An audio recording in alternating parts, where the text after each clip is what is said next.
Artėjant rugsėjui ir netruksiantiems prasidėti mokslo metams, Rokiškio profesinio mokymo centro direktorė primena apie naujai sudarytą galimybę mokytis būsimiems devintokams. Toks pasirinkimas, anot Dianos Giedrikienės, yra triguba nauda mokiniui ir ypatingai aktuali tiems, kurie nori kuo greičiau įsilieti į darbo rinką.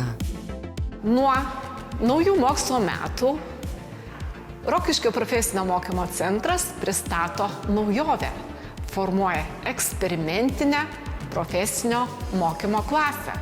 Tai yra priima mokinius baigusius 8 klases. Čia mokiniai mokytųsi pas mus 4 metus ir per tuos metus gautų net 3 pažymėjimus arba diplomus. Tai yra pagrindinio išsilavinimo pažymėjimą, vidurinio išsilavinimo pažymėjimą ir profesinio mokymo pažymėjimą. Tai yra baigę 12 klasių, jie jau būtų kvalifikuotais, diplomuotais specialistais ir galėtų užsidirbti savo pirmuosius pinigėlius. Kiekvienais metais labai intensyviai analizuojame darbo rinkos situaciją. Tai yra stebima, kokių profesijų ir specialistų yra pakankamai, kokių trūksta, kokių yra perteklius. Ir visada pagal tai koreguojame savo priėmimo planą, orientuodamas į tai, kad priėmame tik kitas specialybės, kurių darbo rinkoje trūksta, tam, kad garantuotume, jog mūsų mokiniai pabaigę ir įgiję tam tikrą specialybę gautų darbus ir įsidarbintų darbo rinkoje tiek Rokiškio rajone, tiek visoje Lietuvoje. Centre kviečiame mokytis mokinius, baigusius 8 klases, 10 klasių, 12 klasių, turinčius individualių poreikių arba jau turinčius profesiją. Šiais metais turime 2 naujienas. Tai viena iki mokyklinio ugdymo padėjėjo, kita konditerio programas. Įgyti tikros patirties bei turėti daugiau kompetencijų nei kiti bendraamžiai Rokiškio profesinio mokymo centre gali ir gimnazistai. Kitų bendrojo ugdymo mokyklų mokiniams čia pasiūlyta rinktis vieną iš 3 modulių. 11-12 klasiai siūlome rinktis modulį. Mokosi ir savo mokykloje ir ateina pas mus mokytis būtent tam tikro modulio. Tai šiais metais siūlome 2 modulius – statybų technologijų arba grimą. Taip pat Rokiškio profesinio mokymo centre netrūksta galimybių ir suaugusiems, nesvarbu, jau dirbantiems ar kvalifikaciją keisti sumaniusiems. Centro specialistai visuomet patars, kokiais keliais eiti toliau, bet kuriai situacijai esant. Turintiems vidurinį išsilavinimą arba jau kvalifikaciją, pasirinkimas plačiausias. Čia mokiniai gali rinktis pirminio arba tęstinio mokymo programas, iš jų siuvėjo, individualios priežiūros darbuotojo, jau minėta iki mokyklinio ugdymo pedagogo padėjėjo, apskaitininko, konditerio, transporto priemonių remontininko ir slaugytojo padėjėjo. Rokiškio profesinio mokymo centre išplėtota ypatingai į praktinį darbą ir įgūdžių įgijimą orientuota pameistrystės mokymo forma. Tokiu būdu mokiniai tiesiogiai susipažįsta su tikra savo būsimos profesijos rinka. O kai kam, gavus pasiūlymą, tai tampa ir netikėtų karjeros šuoliu. Bendradarbiaujam, noriai priima ir jie yra suinteresuoti ir tikrai po 4-5 žmonės įmonės yra. Ir šiemet mes dalyvavom projekte pameistrystės, kuris yra projektas finansuojamas iš ES lėšų. Tai darbdaviai labai noriai priėmė, nes dalį apmoka ES lėšos ir darbdavio atlyginimo ten lieka nedaug dasimokėti. Mokytis Rokiškio profesinio mokymo centre reiškia kur kas daugiau nei tik įgyti profesiją. Centras skatina įvairias patirtis ir įgūdžius, kurie formuojami ne tik čia, vietoje, bet ir kone visoje Europoje. lankomos šalys yra pačios įvairiausios, pradedant nuo kaimynų Latvių, Lenkų iki tolimųjų Kanarų ar Portugalijos salų. Amplitudė visa mūsų, kaip sakant, Europa. Vyksta įvairių specialybių mokiniai. Vyksta ne tik mokiniai ir absolventai, bet ir mokytojai. Mokytojai stebi savo kolegų veiklą, vyksta į dėstymo vizitus, kur patys dėsto pamokas užsieniečių mokiniams, bei vyksta į kursus pagal kvalifikacijos tobulinimo programas. Taip pat atvyksta pas mus užsienio ekspertai, kurie veda mokymus mūsų centro bendruomeniai. Mokiniai vykdami į stažuotės gali pasitikrinti, ar jiems ta specialybė tinka ar patinka. Grįžę į stažuočių mokiniai lengviau įsidarbina. Jie tikrai visi yra padrasėję, patobulėję, labiau linkę bendrauti, lengviau priima įvairius iššūkius, naujoves. Jie yra patrauklesni darbo rinkoje, nes turi realios jų darbo patirties. Rokiškio profesinio mokymo centre virėjos profesiją įgijusi, šiuo metu sėkmingai dirbanti absolventė Gražina pasinaudojo galimybę išvykti į stažuotės Maltoje ir Italijoje. Mergina ypač rekomenduoja tokias praktikas užsienyje tiems, kuriems stinga pasitikėjimo savimi.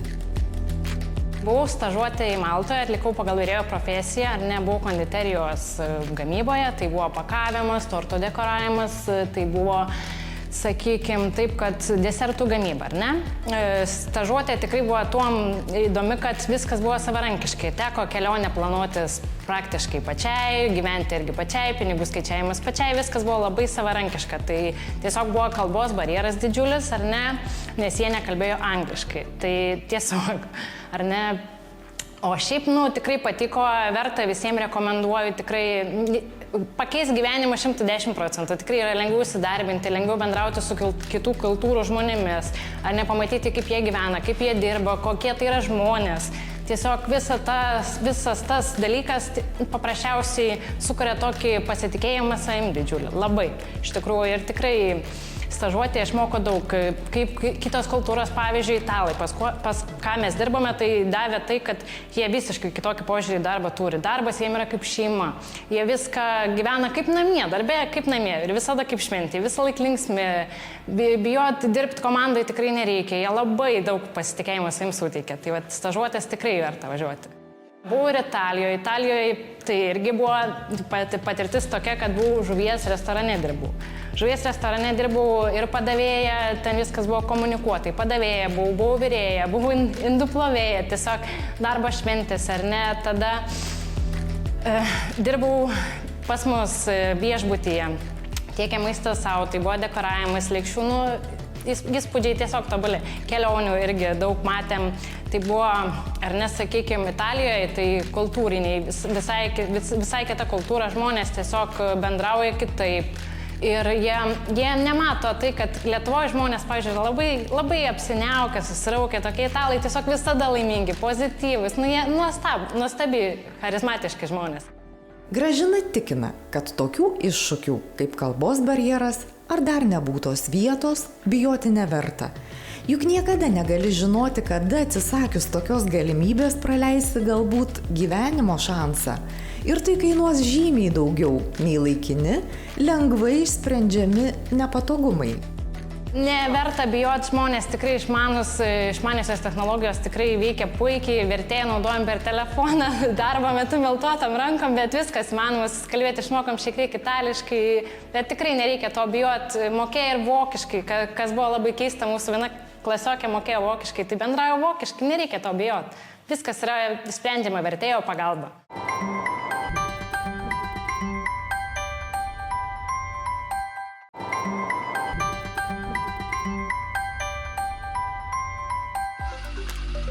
Centro mokinys Dilanas čia mokosi visai kitos profesijos. Vaikinas ateityje planuoja dirbti transporto priemonių remonto srityje. tad taip pat pasinaudojo progą išvykti į stažuotę tam, kad sužinotų skirtumus ir įgytų patirties užsienyje. Mokinys vyko į Italiją, kurioje iki tol neteko būti, tad kelionė labiau priminė nuotykį nei mokslų praktiką. Buvau išvykęs į Italiją pagal Erasmus programą ir dirbau vienam iš servizų ir dirbom su įvairiausia technika, įvairiausiais automobiliais, įvairiausia įranga, tiek sena, tiek nauja, nauji būdai, seni būdai. Ir labai patiko, ir daug išmokom, ir tikrai linksma buvo, nebuvo nuobodu. Labiausiai bijau lėktuvo skrydžio ir tos kelionės. O taip, nusileidus, viskas labai pasikeitė, žmonės, bendravimas, viskas pasikeitė, labai faina. Susikalbėjom gestais, truputį anglų kalbos, telefonais ir tikrai nebuvo sunku. Kartu su viduriniu išsilavinimu įgyti dar ir transporto priemonių remontininko profesiją Rokiškyje nusprendė ir mokinys Domantas. Toks pasirinkimas vaikinui yra patogus ir perspektyvus dėl bene viso gyvenimo pomėgio ir jau turimų pagrindų.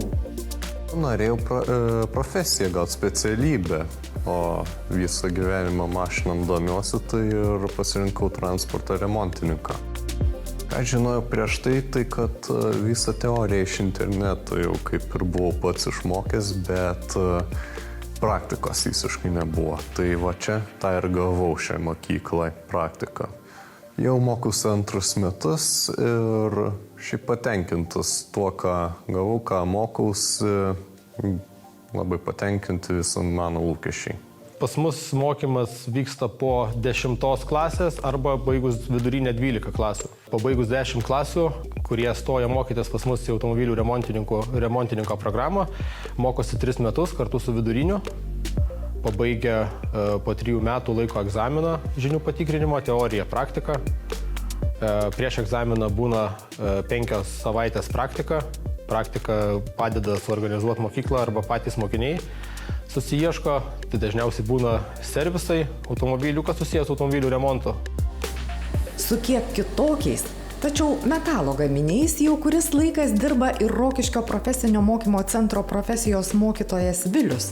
Tiesa, dabar mokytojas, anksčiau pats yra buvęs to paties centro mokiniu, tad tokia po kurio laiko kardinaliai pakitusi pozicija įstaigoje įpareigoja ir motyvuoja. Aš pats mokiausi šitoje įstaigoje, mokiausi suvyrintos specialybės. Aišku, po mokslo teko padirbėti ir įmoniai, pramoniai, įgijau tos patirties ir pasiūlė tapti direktorę mokytoją. Aišku, iškart sutikau, nes geras darbas. Pats norėjau mokyti kitus. Pradedam nuo paprasčiausio, vyrinam su elektrodais, paskui su pusautomačiu ir su tygu, neardinti plieną, aliuminį, visos spalvotas metalus. Turim čia dar tokį kaip ir suvinimo simuliatorių. Nuo pat pradžių su juo mokinamės, vyrinam. Darbo rinkos tendencijas įvertinusi mokinė Kotryna nusprendė, kad nors jau turi ir aukštojo mokslo diplomą, apskaitos žinios pravers labiau. Tad Rokiškio profesinio mokymo centre pasirinko apskaitininko mokymo programą. Turiu įgijusi verslo vadybos magistratūrą, tai labai buvo susiję taip pat su buhalterinė apskaita, dėl to labai norėjau pagilinti žinias. Šiuo metu dirbame su apskaitos kompiuterinėmis programomis, tai tas labai patinka ir labai daug praktinių užsiėmimų turime. Rokiškio profesinio mokymo centro mokinė Jessica apsisprendė ne tik tapti diplomuotą apdailininkę, bet ir įgyti prieš 10-metį nebaigtą vidurinį išsilavinimą.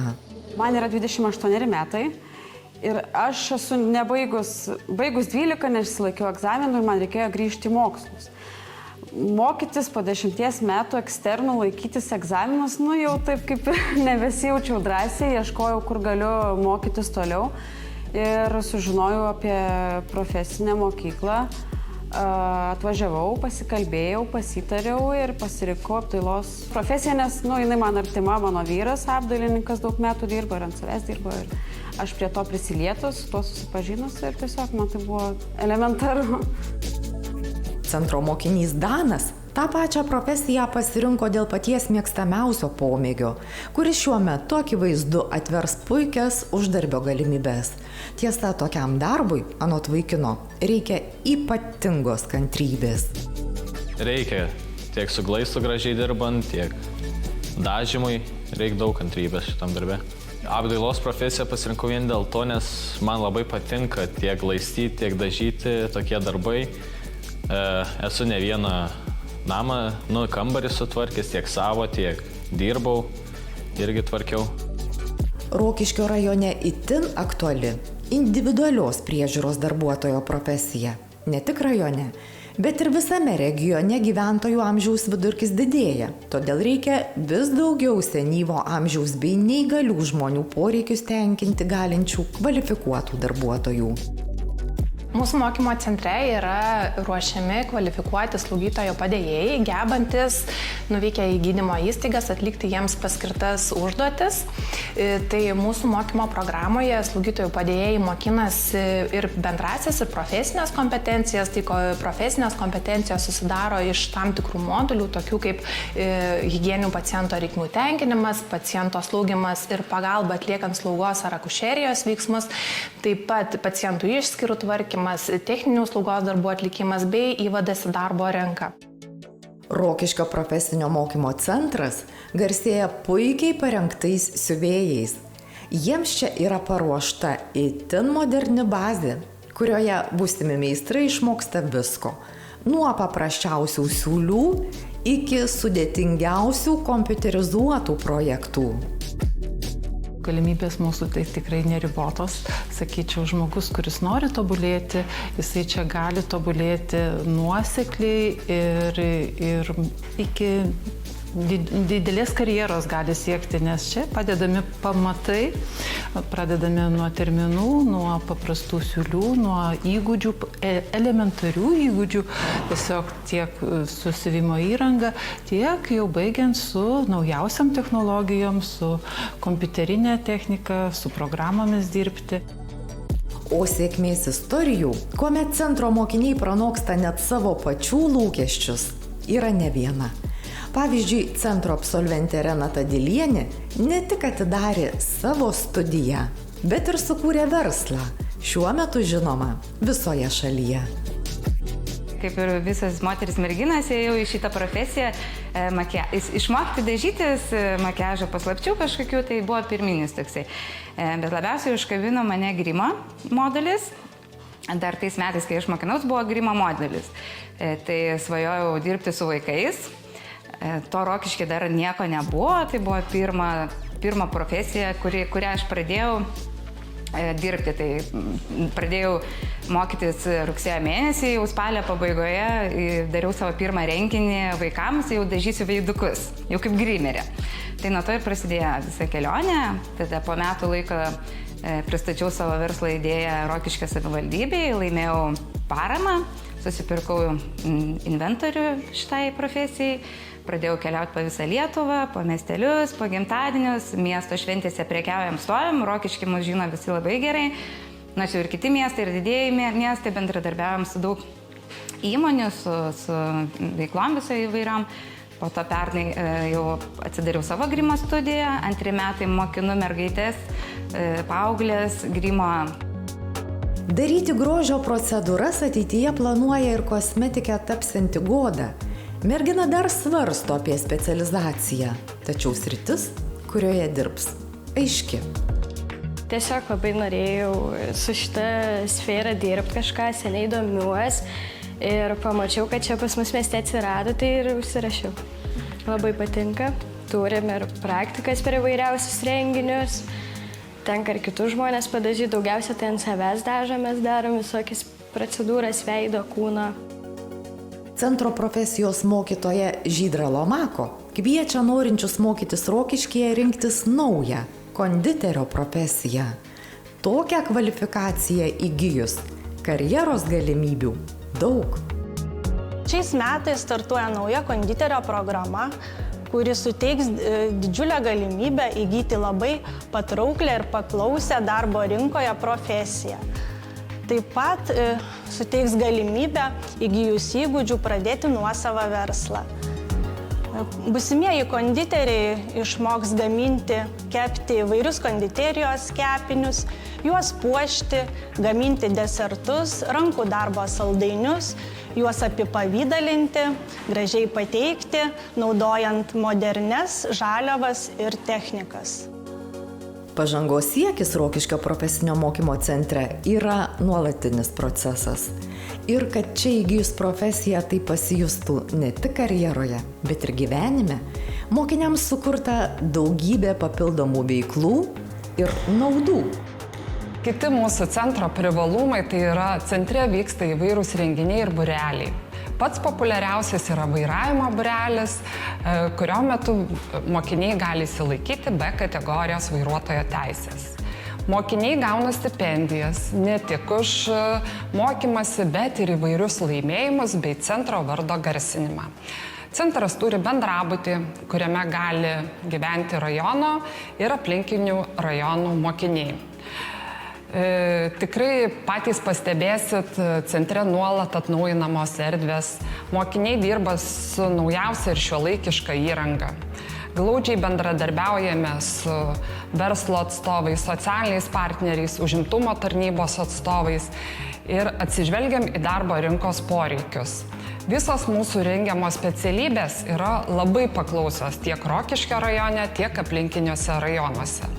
Mūsų tikslas – auginti savo kraštą, prisidėti prie Rokiškio miesto gerovės, kad miestas taptų vieta, kur jauni žmonės norėtų likti, kurti šeimas, kurti verslus ir prisidėti prie miesto augimo. Mums svarbi jaunų žmonių ateitis. Mokymo centras yra svarbus veiksnys regioninės darbo jėgos plėtroje ir tolesnėje ekonominėje raidoje. Gera profesija, puikus gyvenimas.